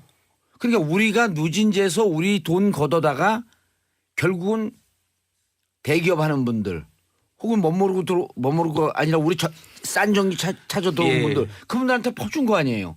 그런 면이 충분히 있습니다. 오. 그래서 이제 사실 환경단체들은 누진제를 찬성하는 입장이었는데 예. 왜냐하면 에너지 전략을 해야 되잖아요. 지금 환경단체들도 현행 체계에 문제가 있는 건 사실이다. 아하. 오히려 전력 사용의 다수를 차지하고 있는 예를 들면 산업용이라든지 예. 상업용 이런 데는 사실 이윤 목적으로 또 사용하는 거잖아요. 그렇죠. 이런 데에 누진제를 엄격히 적용해 가지고 전기 사용을 필요하지 않은 정상을 억제하는 게 많다. 아니면 이번에 소송 건 거 우리 누진제가 너무 우리를 호갱으로 삼고 많은 돈을 걷어갔으니 돌려줘라 라고 예. 소송을 건 거죠. 네.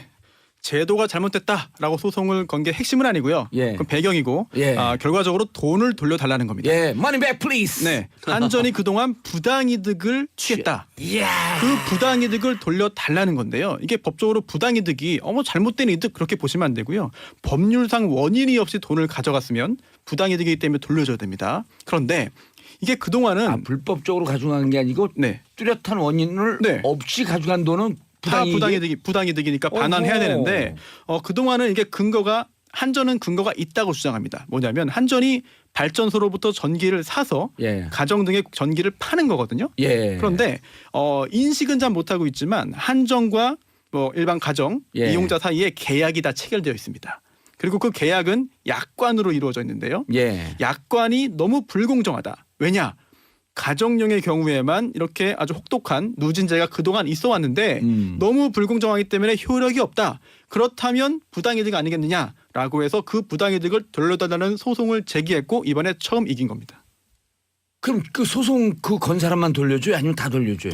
다 돌려받는 건 아니고요. 예. 일반적인 일반 민사 소송이에요. 원고의 숫자가 많다고 해서 단체 소송이나 집단 소송이나 이렇게 되는 게 아니기 때문에요. 예. 소제기해서 승소한 분들만 일단 부당이득을 돌려받을 수 있습니다. 그럼 우리도 소송에 참여해야 되지 않나 나도? 권리행사 하셔야죠. 지금 여기서 나도라고 하는 것은 청취자 모두 각자 개개인을 얘기하는 겁니다. 그렇습니다. 나도 참여해야겠네. 맞습니다. 예. 오호. 그 대표적으로 최근에 우리 국민들께서 이야. 기억하는 집단 소송이 예. 2014년도에 신용카드 3사 예. 롯데카드, 국민카드, 농협카드 예. 그래서 개인정보 유출이 무려 1억 건이 있었습니다. 정말 열받는 일이잖아요. 야. 그래서 주민등록번호를 바꾸게 해달라는 운동이 그때 비슷하게 제기됐거든요. 그러니까 오죽하면 왜냐하면 우리나라 국민 주민등록번호는 외국에 다 털려 있다 이런 말이 나올 이미. 정도입니다. 예, 그래서 변경 운동까지 일어날 정도였는데 그때 그분에 대해서 공익소송을 많이들 하셨어요. 한 20만 명 정도가. 예. 그래서 그게 작년 재작년 계속 승소 소식이 있습니다. 1인당 10만 원씩 다 예. 돌려달라고 이렇게 판결이 나오고 있거든요. 오호. 그러니까 지금도 시효가 남아있기 때문에 소송하시면 10만 원 돌려받을 수 있는데 아니 그것까지 얘기만 하지 말고 좀 여기에 집중 좀 해주세요. 앉은 걸 우리 처장님 말 너무 많은 거 아니 아니에요? 그러니까 전기세 누진제도 그렇고 신용카드 개인정보 유출되신 분들도 지금 예. 소송하면 돌려받을 수 있다. 소송을 해라. 예. 아하. 근데 집단 소송 제도가 없어서 좀 복잡하고 귀찮은 건 사실이다. 예. 예. 그렇지만- 빨리 집단 소송 제도도 만들자. 그렇지만 이거를 지금 주도하고 계신 분이 손소 변호사예요, 곽상원 네. 변호사예요. 둘이 어떤 같이 거요? 하고 어떤 거요? 이 그 정교금 돌려달라. 정기요금은 제가 진행하지 않고요. 지금 예. 곽 변호사님이 주도해가지고 소송을 진행하고 있습니다. 근데 오늘 왜 나오셨어요, 그럼? 나오라고 하셔서 나오는데 네.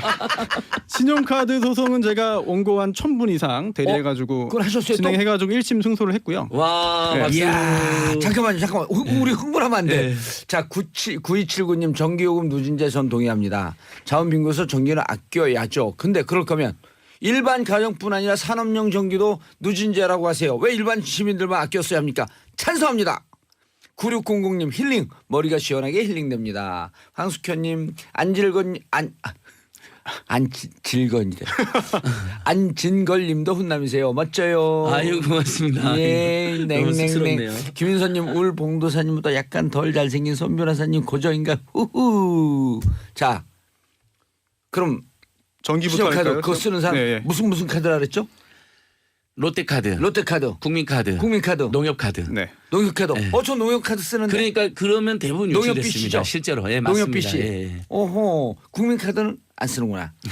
자, 그러면은 세 카드에 각자 10만 원씩이 네. 아니면은 각각입니다. 각각 10만 그러니까 원씩. 총 3카드를 모두 사용하고 있었다. 그럼 30만 원. 그렇게 되는 거죠.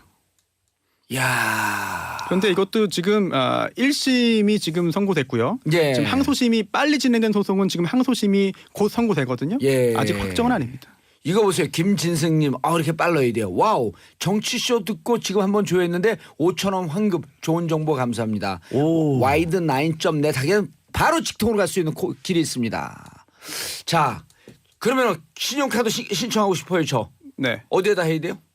자, 해드릴까요? 예. 여기 네. 듣는 분들. 여기서 네. 저라고 하는 건 듣는 분들이에요. 네, 알겠습니다. 이 듣는 분들을 네네. 대리해서 국민 대변자 정봉주가 네네. 얘기하고 있는 거예요. 사실 제가 방송 출연을 통해 사욕을 채우면 안 되기 때문에 혹시 참여연대에서 공익적인 취지에서 진행하고 우리 계시지 선소 않습니까? 변호사님도 하셨었고 오니용 예. 제주지사도 했고 이렇게 몇 팀이 하신 거예요. 근데 예. 참여연대하고 금융소비자연맹이라는 NGO에서도 같이 해서 저희도 10만 원씩 승소를 했고 예. 지금, 금융소비자연대. 예, 금융소비자연맹이라는 자. NGO에서도 지금 자, 2차 그럼 소송, 3차 소송을 하고 카드를 있습니다. 국민카드, 그다음 롯데카드, 농협카드 쓰시는 분들 내 주민번호가 1억 건 자체가 가까이가 노출이 됐으므로 이거 손해배상 해줘라. 민사소송을 걸었는데 이겼답니다. 예.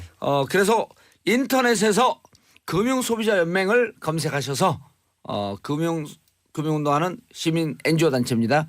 여기 들어서 신청하시면 됩니다. 맞습니다. 금융소비자연맹. 그리고 사실은 손소 변호사님이나 곽상원 변호사님이나 이 소송할 때 이게 예. 영리 목적이라기보다는 공익소송 목적으로 하셨어요. 그래서 믿을 만한 변호사님들하고 추가로 하시는 것도 가능합니다. 예, 그러면 손소 변호사님이나 이런 그 손소 변호사님은 인터넷에 손소 검색하면 나오나요? 그렇죠. 그럴 겁니다. 그래도 아마도? 법무법인 어디로 연락하라고 그러세요? 왜냐면 이게 그런 말씀 드리면 안 돼요. 안 돼요, 그래요? 네, 그럼요. 요 정도 자, 정도까지. 법무법인 금융소비자연맹으로 연락해 주세요. 예. 딱 낚일 뻔했다가 안 낚였죠. 자, 그리고 그럼 KT는 어디다가 신청해야 돼요? KT 환급금? KT 원래 홈페이지에 가시면 신청하는 코너가 있습니다. 예. 그걸 적극적으로 홍보를 하지 않아서 우리 정치쇼에서 열심히 이제 홍보를 했던 것이고. 그거 아니고 말고 이제 저 전기요금. 전기요금은 예. 이것은 지금 전국 12건의 소송이 있었는데요. 전부 다 곽상원 변호사님 팀이 소송을 대리했어요. 예. 그러니까 그쪽으로 연락을 하셔야 됩니다. 최근에 승소했기 때문에 엊그저께. 곽상원? 예, 곽상원 변호사님. 곽상원 예. 변호사님께 연락하셔서 신청하는 분들만 그렇죠. 이제 최종 현재 우리나라에는 집단 소송제도가 없어가지고 예. 원고로 나가는 사람들만 손해배상을 받을 수 있고요. 예. 시민단체들은 소송을 안 했지만 이게 부당하다 해서 공정위에 저희가 신고를 한 바는 있습니다. 제가 아까 예. 실수했는데 11단계 누진제가 아니었고 6단계 누진제인데 총 요금제가 11배 차여가지고 항상 이런 게 헷갈리잖아요. 그렇죠. 11배인데 11단계라고 제가 예. 6단계 이제 지금은 4단계로 개편됐는데 6단계 누진제였었고 지금은 4단계로 예, 무려 개편됐는데 11배 차이가 났던 거예요. 그러니까 좀 식구가 많고 예. 너무 더운 집에서는 요금이 막 폭탄이 나왔던 거죠. 아하. 근데 계속 말씀드리면 아껴 쓰는 게 맞긴 맞습니다만 예. 가정용에만 좀 부당했다 해서 제가 공정위 신고한 건 또 기각이 됐어요. 어허. 그래서 소송도 처음에는 졌거든요. 그래서 예. 야 희한하다 했는데 이번에 드디어 승소 소식이 들려온 것입니다. 예, 인천지법에서 한 거죠. 지금 집단 소송제가 있긴 합니다. 특별하게 증권 관련 집단 소송법이 만들어져 있기 딱 거기만 때문에 있죠. 예. 그거 하나입니다. 그래서 자본시장법 위반해서 손해배상을 이제 청구했을 때 자본시장법 위반자에 대한 손해배상 청구할 때 법원의 허가를 받아서 집단 소송할 수 있는데요. 이게 아주 예외적인 규정이기 때문에 이번 뭐 전기요금 누진제 부당이득 반환 이런 거는 집단 소송이라고 부를 수가 없는 거죠. 아, 그렇죠. 자, 9585님 여러분들 지금 함께하고 계시고요. 안진걸 참여연대 사무처장 그다음 손소 변호사님과 함께하고 계십니다. 여러분들이 참여해 주세요. 여러분들이 하루라도 문자를 보내지 않으면 손에 가시가 돋친다.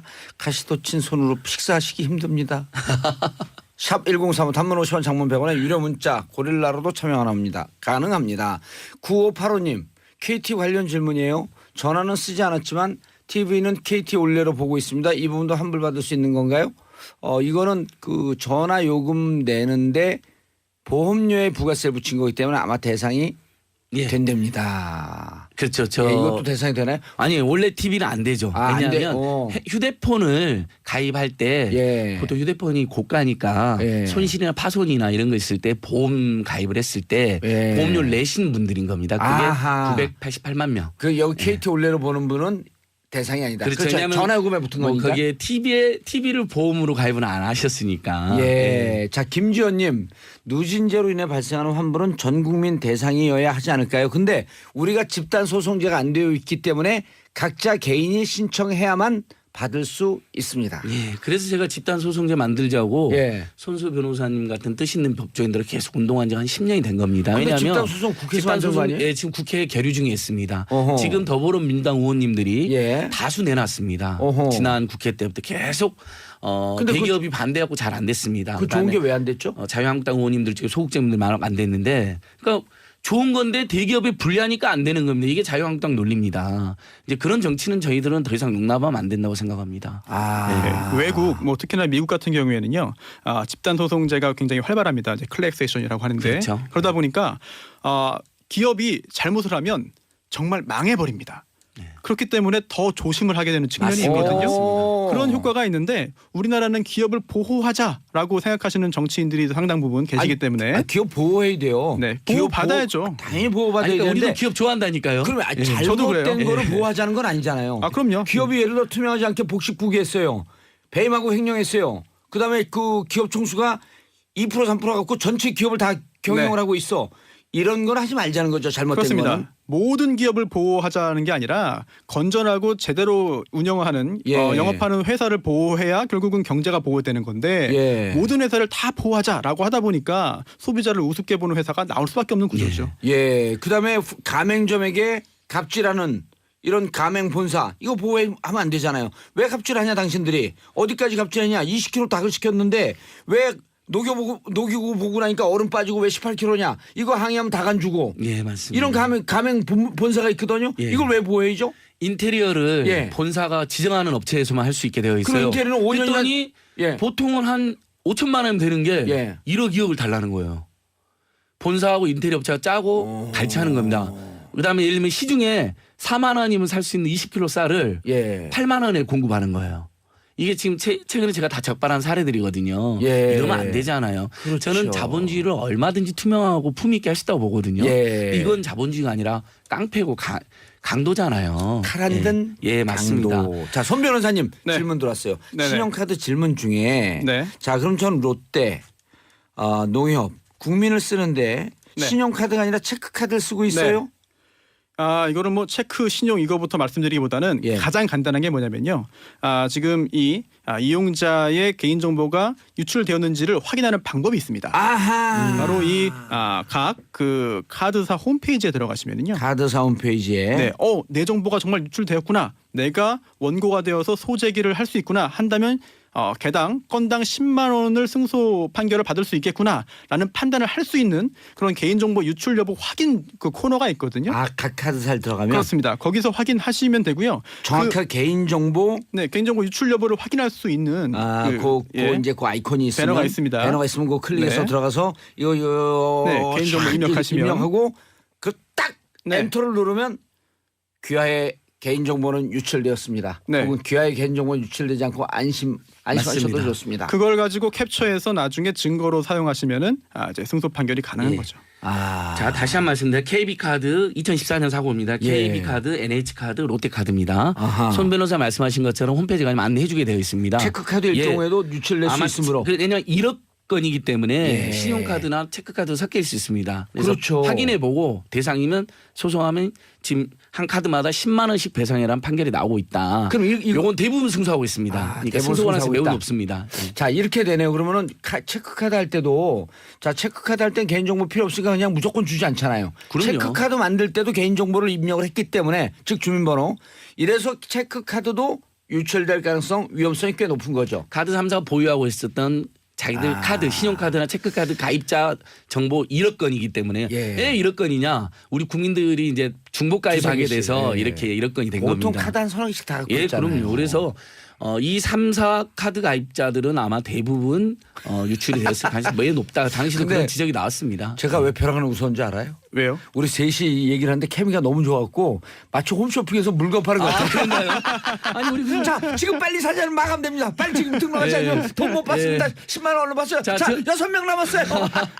신용카드 개인정보 유출 빨리 소송하시고 예, 빨리 소송하세요. 그리고 소송 전기료 늦은 제도 승소했습니다. 집단 소송제 만들어야 됩니다. KTX 핸드폰 쓰신 분들 지금 바로 환급 받으실 수 있습니다. 지금 700만 명 남았습니다. 699만 명 줄어들고 있습니다.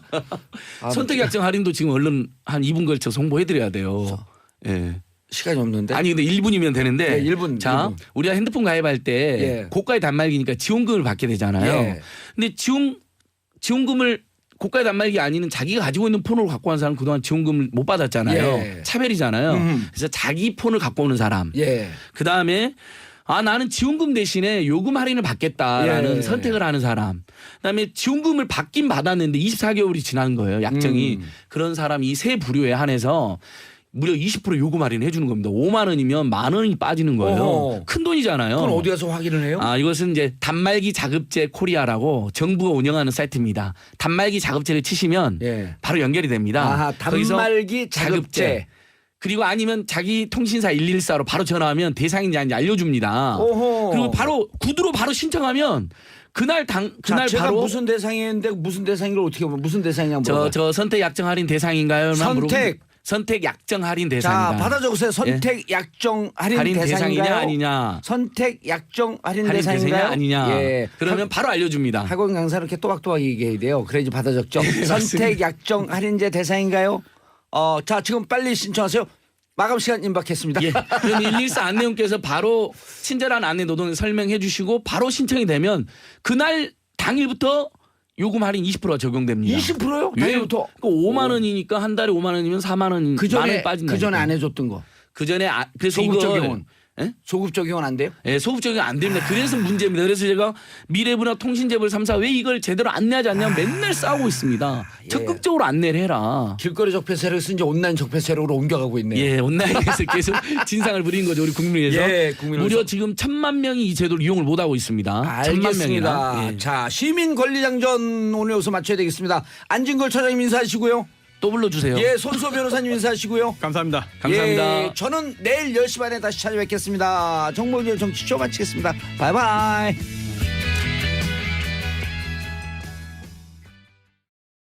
기자가 그런 걸 꿰뚫어 봤던 거겠죠. 예. 이번에도 이제 결국은 그래서 웃으면서 가만 보면 이제 표정을 항상 남의 말을 들을 때 아주 눈을 똑바로 크게 뜨고 빙긋이 웃으면서 이 얘기를 듣는데 그러면서도 뭐라 그럴까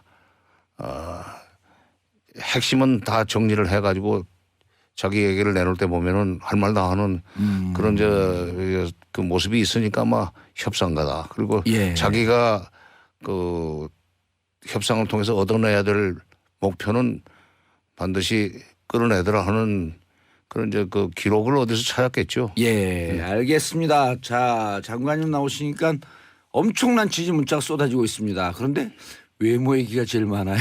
네. 박고님, 정세현 장관님 얼굴 목소리 묵직하니 좋아요.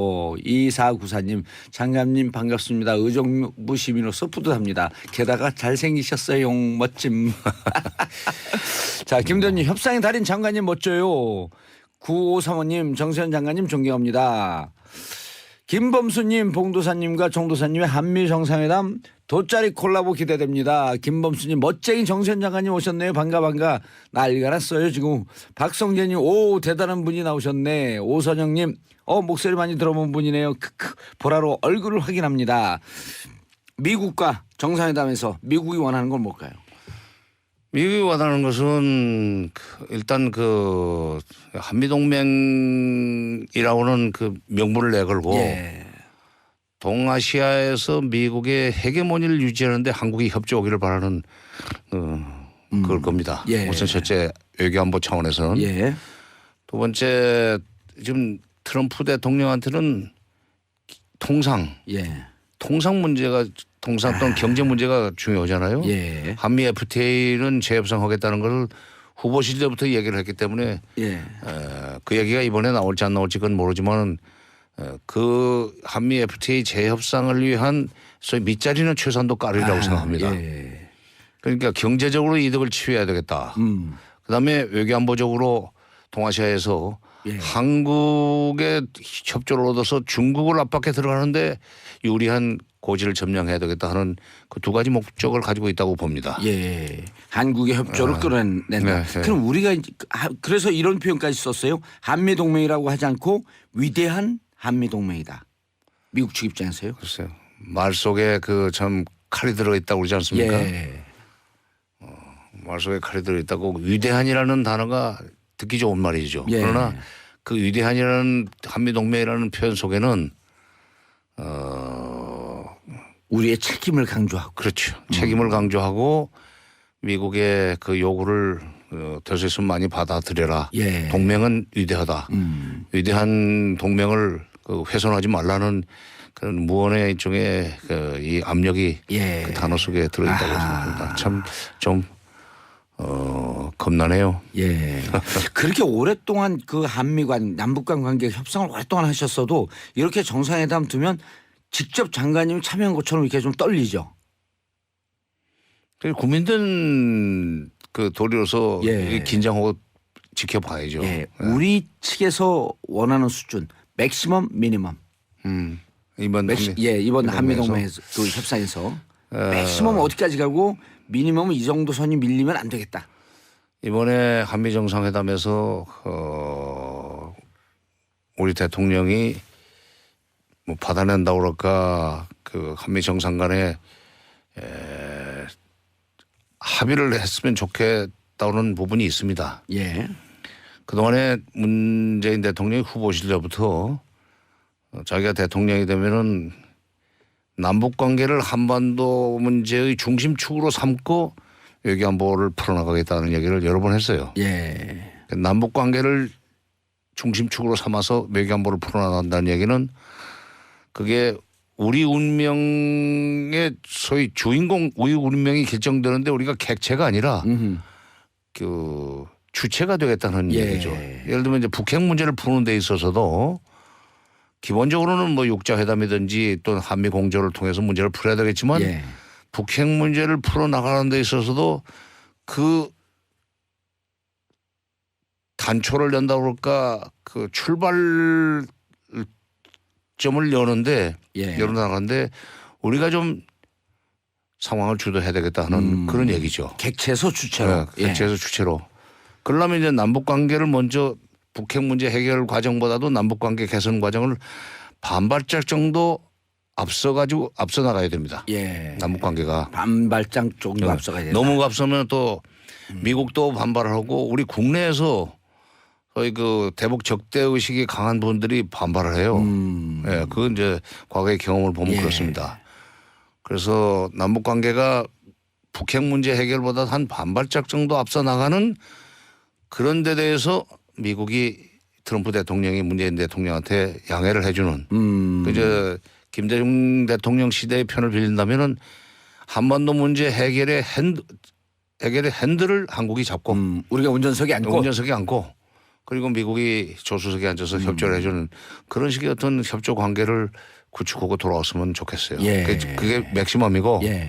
미니멈은 미국이 그 앞서가는데 우리를 그 따돌리고 북한하고 먼저 미국이 협상을 하거나 판을 짜놓는 그런 상황은 최소한도 피해야 되지 않겠는가. 예. 그러니까 우리도 알게 미북 관계가 그 미북 간의 대화가 시작이 되고 그것은 실시간으로 우리한테 정보가 제공되는 그런 정도의 협조 관계 이거는 구축하고 돌아가야 되지 않나. 그러니까요. 우리가 그 탄핵 와중에 있을 때 미국과 북한이 비공개적으로 1년 동안 협상을 하고 있었다.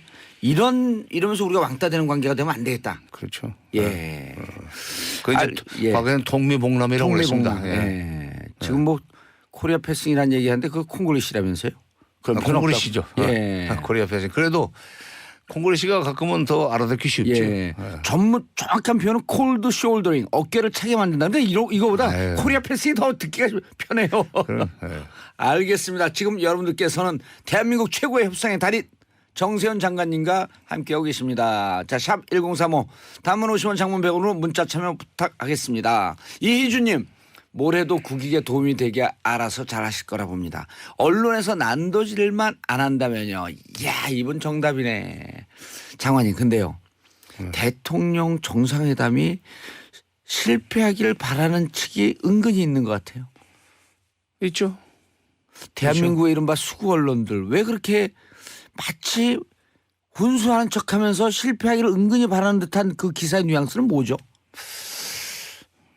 그러니까 그 우리가 아까 제가 이제 이번 회담에서 제일 좋은 것은 남북 관계를 북핵 문제 해결 과정보다 약 한 반발짝 정도 앞서서 가는 거라고 말씀드리지 않았어요? 그리고 우리가 핸들을 잡고. 그렇지. 핸들을 잡는 거고 그런 건데 그렇게 되는 경우에 이게 북쪽과의 관계 개선이 그 속도가 빨라지면은 그동안에 대북 적대 상황 또는 분단 상황에서 구축된 기득권이 침해를 받는 수가 있습니다. 응?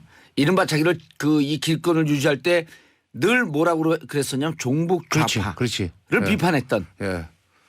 그러니까 제 경험을 가지고 말씀드리면 제가 이제 77년에 통일원에 들어가서 쭉 일을 하다 보니까 김대중 정부 들어와서 이제 햇볕 정책이 시작이 됐는데 그 전까지는 남북 간의 화해 협력이라는 것이 없던 시절입니다. 그랬었죠. 근데 남북 간의 화해 협력이라는 것이 눈앞에 현실로 되고 피부에 닿는 현실이 되다 보니까 이게 그동안에 담론 수준에 머물러 있던 통일 또는 남북 관계 개선이라는 것이 자기의 기득권을 허무는 어떤 침해하는 그렇지 그런 상황이 된다고 하면서 느끼면서 대북 정책에 대한 반대가 거세게 일어나요. 그게 남남 갈등입니다. 그 전에 김영삼 등 그 부분이기 때문에 그렇죠. 한미 정상회담에서 그 실수를 하면은 굉장히 좀 어려워집니다. 정치적으로 국내 정치적으로. 그래서 아마 준비를 철저하게 했을 거고 그런 점에서 문재인 대통령이 무난하게 한미 정상회담을 마치고 성과를 가지고 돌아올 수 있으리라고 기대를 합니다. 그리고 또 지난 6개월 동안 국제 외교가에서 대한민국 실종됐었잖아요.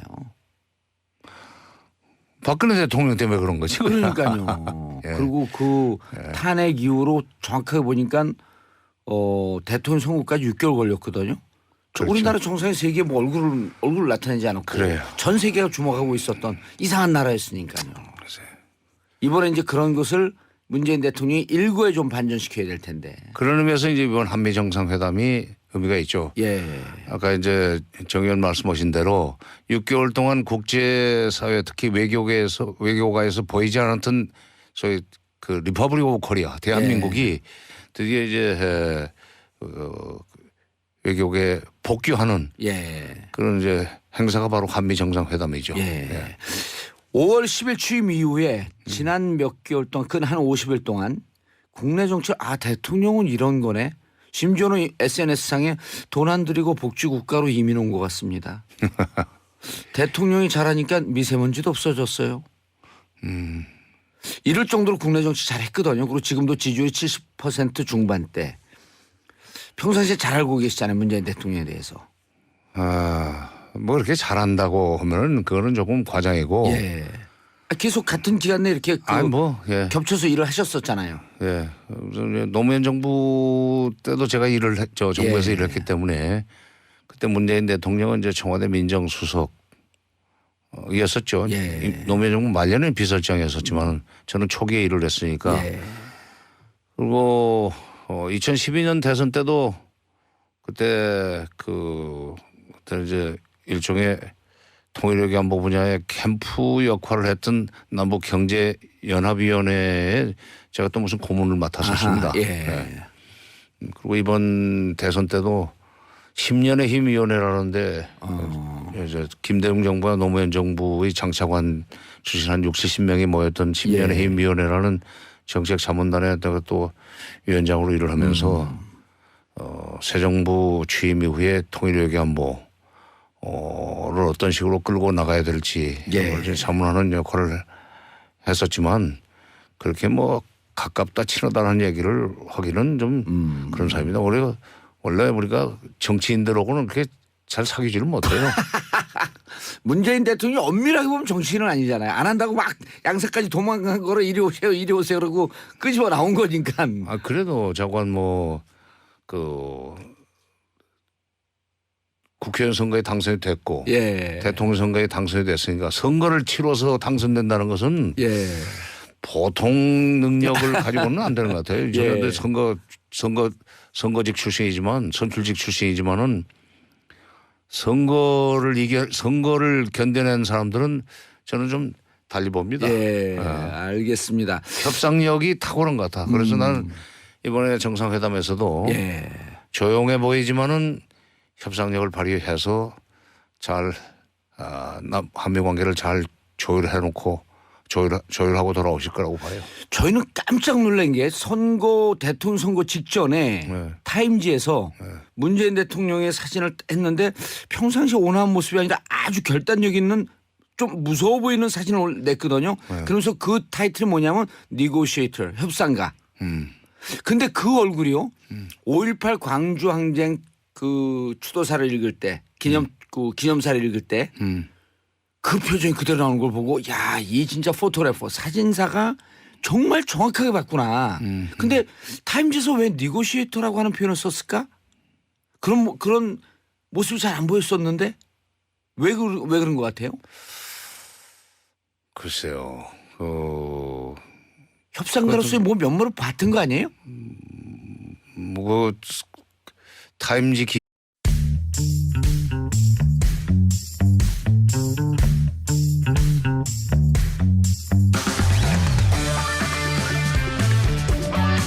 정봉주의 정치쇼.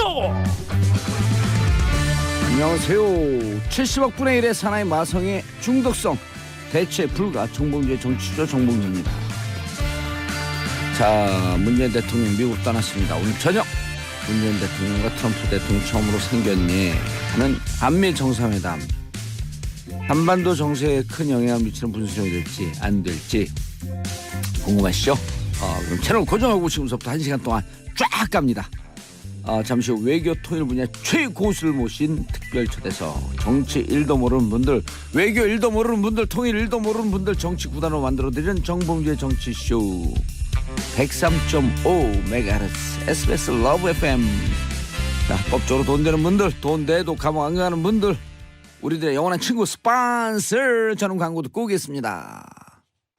정봉주의 정치쇼 1부 시작하겠습니다.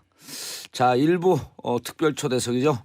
지금 잠시 뒤에 벌어질 한미 정상회담 문재인 대통령과 트럼프 대통령이 어떤 결과를 만들어낼지 자 가보지 않고도 정확하게 쪽집게처럼 여러분께 말씀해 드리실 분이 지금 나와 계십니다. 자 이력이 어마어마합니다. 외교학을 전공한 정치학 박사이자 김대중 정부 노무현 정부 연속해서 통일부 장관을 역임하신 통일부 출신의 첫 통일부 장관 총 99회 아깝네 100회를 했어야 되는데 남북 회담에 직접 관여하셨고 남북 합의서 67건의 협상 실무자면 최종 책임자로 참여하신 외교 통일 분야 고수 중에 고수 정세현 전 통일부 장관님 자리하셨습니다. 네. 안녕하세요 장관님. 예, 안녕하세요. 예. 얘 너무 물론 이력이 휘황찬란하긴 하지만 휘황찬란하기는 너무 우리 작가분들 휘황찬란하기는 무슨 우리는 자문료도 받아본 적이 없는 경력이요. 그게. 자문료 한 16억 정도 받아야지 이게. 통일부는 진짜 그런 거 없어요. 예. 자 정세현 장관님 모시고 정세현 장관님께서 말씀하시는 그대로 정상회담은 이루어집니다. 여러분들도 참여해 주시기 바라겠습니다. 샵 1035 단문 50원 장문 100원의 유료 문자 고릴라로도 참여가 가능합니다. 자 이희준님 벌써 문자 들어왔습니다. 와 오늘도 반가운 분이 나오셨네요. 장관님 알아보시는 분들 문자 보내주시기 바라겠습니다. 여러분들의 참여 문자는 봉도사도 춤추게 한다. 하하. 청취자의 문자는 정세현 장관님도 춤추게 한다. 문자 보내주시기 바라겠습니다. 장관님하고 인터뷰하면 늘 즐거워요 저는. 예. 네. 지금 오늘 저녁에 이제 환영 만찬. 네, 네.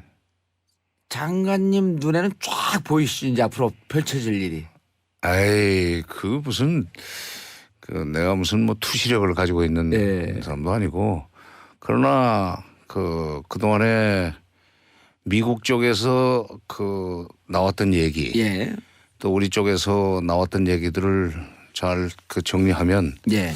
이번 정상회담이 어떻게 마무리될 것인지 다는 못 맞히지만 비슷한 언저리는 좀 건드릴 수 있겠죠. 예. 네. 부부 동반 만찬 환영 만찬이다. 뭐 원래 정상회기 할 때는 영부인도 다 같이 동행하게 돼 있고 예. 뭐 미국에서는 당연히 부부 동반 만찬이죠. 예. 네. 대통령하고 가면서 이제 예상 질문들, 예상 사항들 시뮬레이션을 뭐 일정도 없이 쫙 준비를 했을 거 아니에요. 그렇죠. 예. 그만큼 이번 정상회담 중요하지 않나요? 아니 근데 모든 정상회담은 사전에 그런 일종의 모의 회담이라고 그럴까 예행 연습을 해야 됩니다. 예. 남북 정상회담 때도 마찬가지고. 그러니까 한미 정상회담을 앞두고 더구나 지금 문재인 대통령으로서는 첫 한미 정상회담 아니에요. 예. 또 우리나라 외교라고 그럴까 안보와 관련해서 미국과의 관계가 가장 중요한 정부 때까지는 남남 갈등이라는 단어가 없었어요. 그랬었죠. 대북 정책이 그냥 말로는 있었지만은 추상이었었는데. 추상적이었지. 그런데 예. 그 정책의 결과가 현실로 나타나니까 뭐 평양을 막 가고 금강산 관광이 시작이 되고 이렇게 되면서 북쪽 사람들을 만나고 온 사람들이 북한도 뭐 사람이 살고 있더라. 얼굴 새빨갛고 뿔이나 있어야 되는데 그냥 아니더라. 멀쩡한 사람들이거든. 그러니까 반복 또는 대북 적대를 전제로 해서 구축된 기득권들이라는 게 있어요. 예. 뭐 반공단체 그다음에 또 여러 가지 사실은 방위산업이라는 것도 대북 적대 관계가 계속 이 방산 비리라는 것도 대북 적대 관계가 유지가 될 때 이게 이 무기 증강으로 막 나가야 되고 무기 수입이 늘어나고 그러면서 거기서 이제 일자리도 생기고 뭐 그렇기 때문에 남북 관계가 개선되는 것을 싫어하는 사람들이 있습니다. 또 한국이 남북 관계를 북핵 문제를 푸는 데서 주도적인 역할을 한다는 것 자체가 남북 관계 개선을 전제로 하는 거기 때문에 그럴 경우에 분단 체제에서 구축된 기득권이 분단 체제에서 그런 분들은 뭐 여러 가지 복잡한 거 다 빼고 나서 뭐 이번 회담이 너무 잘 되면 곤란하지 않느냐. 그런 생각하는 사람이 있을 겁니다. 그래서 문정인 특보의 얘기를 갖고 그렇게 그렇지. 난도질을 해놨나요? 바로 그거예요. 바로 그거예요. 문정인 특보에 대해서 애국자다 틀린 말 하나도 없다. 예. 장관님께서 계속 그렇게 말씀하셨거든요. 아니, 글쎄 뭐 그것이 또 뉴스거리가 됐던데. 예. 문재인 교수하고는 뭐 평소에도 이 생각을 같이 하는 부분이 있고 대화도 많이 해서 미국 가서 그 한 얘기를 들으면서 우리 평소에 했던 얘기예요. 이거. 그럼 또 미국의 보수적인 그런 전직 국무부 장관, 국방부 장관 이런 분들이 하던 얘기더라고요. 그렇죠. 그러니까 그 우리 언론들만 여기서 보수 언론만 난리를 쳤지 미국에서도 그게 뉴스가 안 돼, 보도가 안 되는 얘기입니다. 아하. 현지에서는. 예. 그 후에 이제 문정인 교수가 돌아온 뒤에 미국의 국회의원 뭐 이런 사람들이 장관님 예, 정말 죄송합니다. 예. 2부에서 광고를 듣고 계속 가야 될 것 같은데요. 자, 정세현 장관님과 2부에 다시 찾아뵙겠습니다. 광고 듣고 채널 고정. 정봉주의 정치쇼 2부 들어가겠습니다. 지금 여러분들께서는 대한민국 최고의 협상가 전 통일부 장관 정세현 장관님과 함께하고 계십니다. 자, 여러분도 함께 참여하셔야죠. 샵 1035 단문 50원 장문 100원 유료 문자입니다. 장관님 오늘 나오시니까 장관님 팬들이 난 이렇게 많은 줄 몰랐네. 난리가 났어요. 신영대님 남북협상 최고의 전문가 정세현 장관님이 오늘 정봉주 쇼에 참석하셨습니다. 윤영희님 장관님 화이팅이요. 정수진님 오늘 나오신 장관님 말씀 정말 잘하세요. 속 시원하네요. 저도 장관님과 같은 생각입니다. 자, 아까 이 그 남북 관계 말씀을 하셨는데 이번에 주제를요. 정상회담에서 어떻게 합니까? 주제를 아주 디테일하게 다루나요? 아니면은 좀 이렇게 큰 총론만 얘기를 하나요? 총론만 얘기를 해야죠. 그리고 현실적으로 지금 미국이 총론만 얘기할 수밖에 없는 상황입니다. 왜냐하면 미국의 지금 국무부 장관. 예, 국무부라고 하면 이제 우리로 하면 외교부. 외교부죠. 예. 그다음에 부장관. 거기는 예. 또 부장관이 있고 차관이 있어요. 아하. 그 밑에 이제 차관보들이 있는데 차관보들이 지역 담당 차관보들이죠. 예. 우리 이제 해당은 동아태 차관보인데 동아태 차관보도 아직 지명도 못했습니다. 청문회는 그만두고. 그러니까 국무부 장관 그다음에 부장관까지만 있고 밑에 실무자들은 차관보 이하, 부차관보 이하 그 과거에 오바마 정부 때 관리들만 있단 말이에요. 그러니까 아무것도 세팅이 안 됐네요. 그러면은. 어떤 점에서는 그냥 큰 그 방향만 가지고 지금 회담을 하는 거예요. 구체적인 실무적인 문제를 다룰 수 있는 그 팀이 없어요. 예. 어떤 점에서는 우리보다 새 정부 들어선 지 우리 한 지금 한 50일 됐죠. 50일 됐지만은 우리보다